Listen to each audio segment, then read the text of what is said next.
नमस्कार, मैं हूं आपके साथ मयंक। देखिए, पाक अफगान जंग को लेकर एक बड़ी खबर पाकिस्तान के रक्षा मंत्री ख्वाजा आसिफ की तरफ से तालिबान को और अफगानिस्तान को एक सीधी चेतावनी दी गई है, धमकी दी गई है।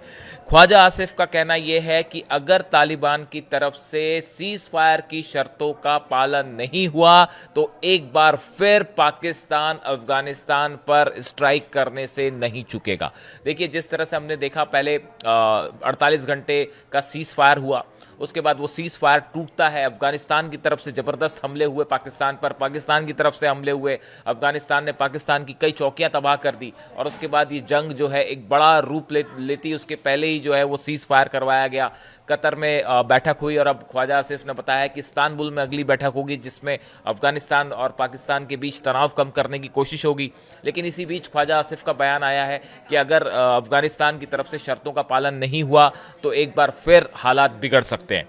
देखिए, इसी बीच एक बड़ी खबर यह है कि भारत ने अफगानिस्तान की राजधानी काबुल में जो टेक्निकल मिशन था, तकनीकी मिशन था, उसको दूतावास का दर्जा दे दिया है। इससे एक बड़ा कदम माना जा रहा है तालिबान को रिकॉग्निशन देने में। ये माना जा रहा है कि जल्दी भारत जो है वो तालिबानी सरकार को मान्यता दे देगा, जो एक बड़ा फैसला हो सकता है भारत की तरफ से।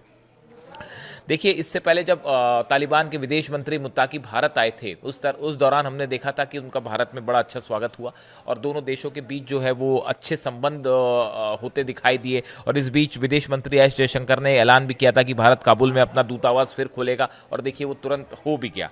अब जैसे ही भारत ने ये ऐलान किया कि अफगानिस्तान में दूतावास खोला जाएगा, उसके फौरन बाद जो है अफगानिस्तान की तरफ से जो है वो भारत को एक रिटर्न गिफ्ट भी मिल गया।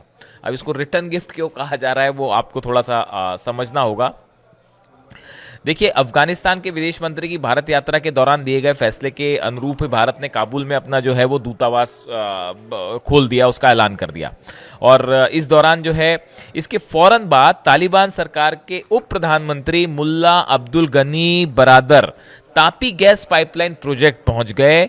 और ये वो प्रोजेक्ट है जो तुर्कमेनिस्तान, अफगानिस्तान, पाकिस्तान और भारत को जोड़ने वाली गैस पाइपलाइन है। बेसिकली यह भारत के लिए गेम चेंजर साबित हो सकता है और इस बार तुर्कमेनिस्तान भी पूरी ताकत से इसमें शामिल है। अगर ये प्रोजेक्ट पूरा होता है, इससे तुर्कमेनिस्तान, अफगानिस्तान, भारत को बड़ा फायदा हो सकता है। देखिए, तापी पाइपलाइन का काम अफगानिस्तान में पिछले साल से चल रहा है। अफगानिस्तान सरकार के मुताबिक अब तक अफगान जमीन पर 14 किलोमीटर पाइपलाइन पूरी हो चुकी है और लगभग 70 किलोमीटर पाइपलाइन लगाने की तैयारी हो चुकी है। तुर्कमेनिस्तान से गैस पाइपलाइन की बड़ी सामग्री भी अफगानिस्तान भेजी जा चुकी है। अफगान अधिकारी जो है रिप्रेजेंटेटिव है, उनकी तरफ से कहना है कि जैसे ही पाइपलाइन हेरात तक पहुंचेगी, अफगानिस्तान और तुर्कमेनिस्तान के बीच गैस सीधे मिल सकेगी। ये एक बड़ा कदम होगा इस दिशा में। और अगर ये पाइपलाइन पूरी भारत तक आ जाती है तो ये इस पूरे एरिया में गैस सप्लाई के लिए एक बड़ा मिशन होगा। अब देखिए, ये भारत और अफगानिस्तान के संबंध तेजी से बेहतर हो रहे हैं। अब ये एक बड़ा स्ट्रैटेजिक डिसीजन माना जा रहा है इस पूरे क्षेत्र के लिए, जो कि पाकिस्तान के लिए भी बेहद अहम साबित होगा। अब देखिए, इसमें इसके साथ ही इस पूरे मैटर को लेकर, तालिबान को लेकर, अफगानिस्तान को लेकर ईरान की तरफ से पिछले चंद दिनों में कुछ ऐसी बातें कही गई हैं जो ये बता रही हैं कि अफगानिस्तान के साथ ईरान के संबंध भी तेजी से बेहतर हो रहे हैं। हमने पहले देखा कि कई बार ऐसा हुआ कि अफगान और ईरान के बीच में जो है वो तनावपूर्ण संबंध थे, लेकिन अब जब नए हालात बन रहे हैं, देखिए इंटरनेशनल रिलेशंस में कोई किसी का परमानेंट एनिमी नहीं है, कोई किसी का परमानेंट दोस्त नहीं है। ये जो है समय परिस्थिति के अनुसार चीजें बदलती रहती हैं। और इसी मामले को अगर आप देखें तो ईरान और अफगानिस्तान के बीच रिश्ते, तालिबान के बीच रिश्ते बेहतर हो रहे हैं। ऐसा हम क्यों कर रहे हैं? इसकी वजह है ईरान के साथ संबंध मजबूत करने का सबसे बड़ा जो एग्जाम्पल है वो ये है कि ईरान ने 2 लाख अफगान नागरिकों को वर्क वीजा देने की घोषणा की है। वर्क वीजा देने का ऐलान किया है ईरान ने 2 लाख अफगान नागरिकों को। देखिए, ये बहुत बड़ी खबर है। ईरान ने पाक अफगान संघर्ष के दौरान भी मध्यस्थता की अपील की थी और ईरान ने कहा था कि दोनों देशों के बीच जंग नहीं होनी चाहिए। देखिए, ईरान जो है, इस बात को समझिए, ईरान जो है वो मिडिल ईस्ट में अब एक बड़े प्लेयर के रूप में उभर के सामने आना चाहता है। यानी देखिए, जंग हुई, जंग में सबने देखा कि ईरान ने जबरदस्त जवाब दिया इसराइल को भी। अमेरिका का जो एयरबेस था उसको भी हमले करने से ईरान नहीं चूका, किसी के आगे डरा नहीं और किसी दबाव में नहीं आया। वो एक बात है। लेकिन जब डिप्लोमेसी की बात होती है, व्यापार की बात होती है, इंटरनेशनल एक्सेप्टेंस की बात होती है, तो ईरान इसमें भी एक बड़ा रीजनल रोल प्ले करने के लिए तैयार है। और इसके लिए बहुत ज़रूरी क्या होता है कि आपके जो पड़ोसी देश है उनके साथ आपके संबंध बेहतर हो।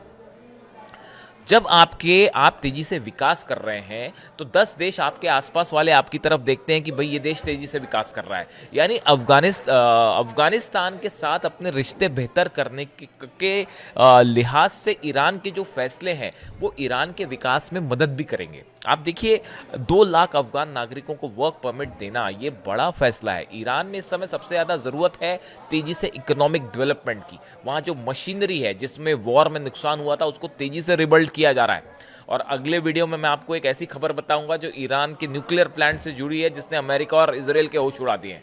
उस पर अलग से बात करेंगे। लेकिन अभी फिलहाल अफगानिस्तान के साथ बेहतर संबंध करके वहां के नागरिकों को वर्क वीजा परमिट देने के बाद ईरान ने एक बड़ा फैसला लिया है जिसका तालिबान और अफगानिस्तान की तरफ से स्वागत किया जा रहा है। ये ऐसे फैसले हैं जो ये बताते हैं कि ईरान मिडिल ईस्ट में अब कोई भी बड़ा फैसला लें तो उसमें ईरान की सहमति जरूरी है। और इसी लिहाज से अगर आप देखें तो ये जो वर्क वीज़ा वाली बात है, जो सीज फायर वाली बात है, इसके पहले हमने देखा था कि ईरान के जो विदेश मंत्री अब्बास अराक्ची वो भी अफगानिस्तान के दौरे पे गए थे, बल्कि वो पहले ऐसे विदेश मंत्री थे जो तालिबान सरकार आने के बाद दौरे पर गए।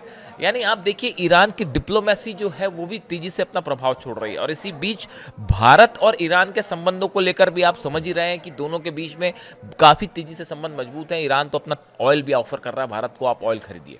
ऐसे हालात में भारत और ईरान दोनों के संबंध मजबूत हो रहे हैं तालिबान और अफगानिस्तान से, जो कि इस पूरे रीजन में एक बड़ा प्रभाव छोड़ सकते हैं। और अगर ये तापी गैस पाइपलाइन होती है तो इनसे सब देशों को फायदा होगा जितने इसमें इन्वॉल्वमेंट रखते हैं। तो अब आगे ये देखना है कि अफगानिस्तान और पाकिस्तान के टर्म्स कैसे रहते हैं, भारत और अफगानिस्तान के टर्म्स कैसे रहते हैं, ईरान और अफगानिस्तान के संबंध कितने मजबूत होते हैं। ये इस पूरे इलाके की पॉलिटिक्स में एक बेहद अहम रोल प्ले करेंगे। इससे जुड़ी जो भी जानकारी होगी आप तक पहुंचाएंगे। भारत अफगान संबंधों को लेकर आपकी क्या राय है?